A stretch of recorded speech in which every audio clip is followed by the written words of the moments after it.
Sakib Al Hasan playing against India in the test match. One side, even before my issue. Shakib Al হাসানের এমন বিদায়টা সত্যি দুঃখজনক।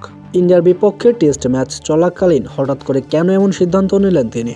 হ্যাঁ দর্শক, সাকিব আল হাসানের এমন হঠাৎ করে বিদায়ে এভাবে আবেগঘন বার্তা দিয়ে নিজের ইনস্টাগ্রামে ভিডিও পোস্ট করেন দক্ষিণ আফ্রিকার বিখ্যাত ব্যাটসম্যান এভি ডিভিলিয়ার্স। বাংলাদেশ ক্রিকেটে তথা পুরো বিশ্বে সাকিব আল হাসান একজন নক্ষত্র। সাকিব আল হাসানের এমন বিদায়ে আমি কষ্ট পেয়েছি, এভাবেই বলতে শোনা যায় এভি ডিভিলিয়ার্সকে।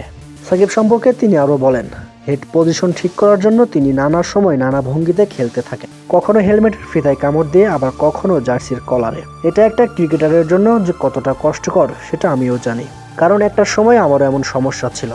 হেড পজিশন ঠিক করার জন্য একটা সময় আমিও এভাবে চেষ্টা করেছিলাম। তবে সাকিব একজন লিজেন্ড, সে ক্রিকেটকে অনেক ভালোবাসে, সেই জন্য তিনি এখনও স্ট্রাগল করে যাচ্ছেন।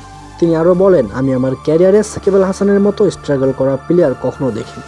বিশ্ব ক্রিকেটে সাকিব আল হাসান একজনই, আমার মনে হয় না সাকিবের মতো আর কেউ আসবে। হ্যাঁ দর্শক, বিশ্ব ক্রিকেটে সাকিব আল হাসান তো একটাই। সাকিব আল হাসানের এমন বিদায়ে অবশ্যই বাংলাদেশের ক্রিকেটের ওপর প্রভাব পড়বে। তো দর্শক, সাকিব আল হাসান সম্পর্কে আপনার কি মতামত তা অবশ্যই কমেন্টসে জানাবেন।